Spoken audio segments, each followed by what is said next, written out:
Hello everyone, Karrie here. Today we are talking about medical tourism. Now, medical tourism is essentially when you travel to another state internationally for medical procedures. Initially, I watched the Forbes video, and in this video, some things that stuck out to me were that Houston, Texas is one of the largest and most visited locations for medical tourism. It has the largest medical district and provides a wide variety of medical procedures. Not only are people visiting these medical centers in Houston for cosmetic care and procedures, but also pharmaceuticals, that sort of thing. And, you know, when you hear medical tourism, and it also is explained in the video, people aren't just there for the medical procedures. They do often spend their time out in, you know, the cities, that kind of thing, and actually doing tourist-like things. And I just thought that that was kind of a nice touch in the video.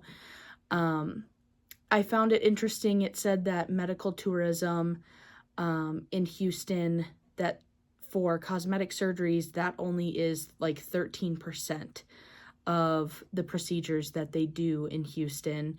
And they also stated that there is a study that shows 10% of Ozempic sold from Canada comes to the United States, not only because there's such a demand in the United States, but it is at a better price point when it comes through from Canada.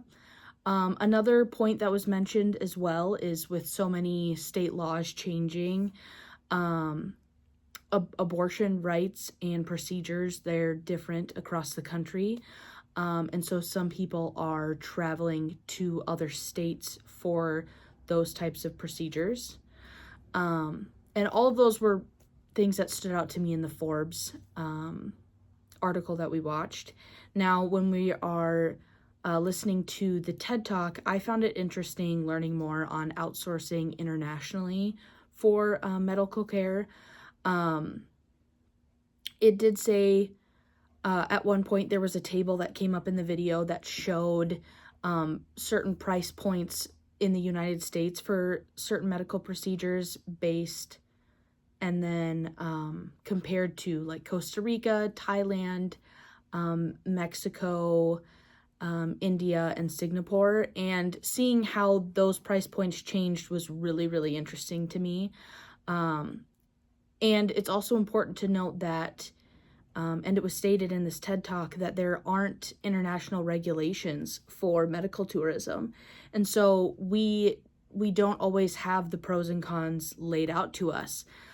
It is up to the individual that is making this choice to travel for these procedures. They have to take on kind of the weight in the risks of traveling to another country or another state for these procedures. Now,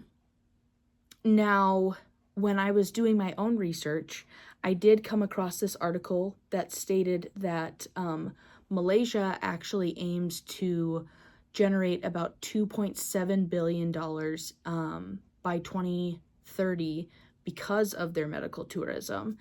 And as I was reading this article, it did talk about a story of this individual who found out that she had an autoimmune disorder, and where she lived, they were not able to give her the proper care and checkups and medications to help her with her autoimmune disease.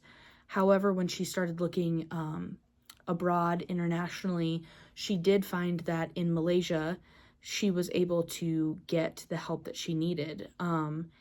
And when I was reading about her story, she said that her first initial checkup only was about an hour long. And in that hour, they were able to do so much more for her there than she had spent like months in the United States. And so I just thought that that was really interesting. I'd never thought about that from a medical standpoint to know what other countries or other areas can provide for us. And I think it's really eye-opening. And it's also eye-opening just in general, the cost of what it is to take care of yourself and to be healthy. To see that rise in the United States to the point where people might think that they do have to travel and pay the airfare, the hotels, that kind of thing, just to get a procedure done. Overall, though, I thought medical tourism was incredibly interesting. And there's so many different places and procedures out there that you can get help. But the biggest thing is to know the risks and to do the research and to plan accordingly, because it's not something that you want to go into blind.